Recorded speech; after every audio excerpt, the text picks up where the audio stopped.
and to give a few remarks at this forum organized by Public Service International to enhance advocacy on ratification of the Violence and Harassment Convention against gender, the different genders. When we talk about equality, we don't necessarily mean exchange of roles. And so some people get threatened. But the whole idea, we are talking about gender emancipation. And emancipation is an effort to change some norms that are harmful to certain genders in order to bridge the gaps and make an equal opportunity for people to explore their potential. Our male counterparts sometimes think activists are fighting their authority. The activists on gender are not fighting authority. They are checking the norms and practices to ensure that half of the African or Ugandan talent is brought to a table where they can make a contribution towards development.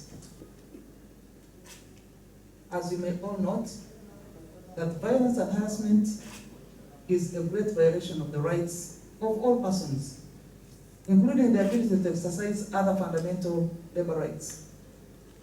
Furthermore, violence and harassment is incompatible with decent work and a threat to dignity, security, health, and well-being of everyone in the world. Uganda Demographic and Household Survey 2016 reports show that more than half, actually 56% of women in Uganda had experienced physical and sexual violence. The survey also shows that 85% of women had ever experienced sexual violence, compared to 15% men. We are not saying men are not harassed. They are. But women, 85%. That only leaves 15%. So you may agree with me that until 21st June 2019, none of the international labor conventions addressed violence and harassment as its primary aim, including guidance on how to address violence and harassment in the world of work. Therefore, C190 signifies an extraordinary opportunity to advance the fight against violence and harassment in the world of work. And I'm so happy that this convention that is coming with the law is happening now, when violence has spoken volumes within the COVID-19 pandemic. Violence has escalated. We have cyber violence now.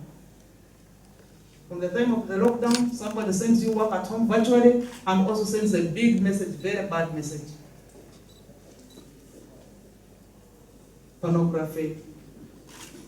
And our phones are being accessed by our children because they also have to study on those phones and computers. And you know the kind of embarrassment when a child finds certain pictures and you can't control them because they are coming, they are skyrocketing on your phone, on your computer, which you are sharing with the child. And you could not afford to buy a third computer, maybe you have 4 or 5 children. So you are sharing with them the facility you have. So this is graduating into a second pandemic. Gender-based violence is graduating into a pandemic within a pandemic. We may need to note that this campaign is in line with Article 11 of the Convention and will go a long way to enhance the understanding of stakeholders and guide implementation of the core elements of the Convention.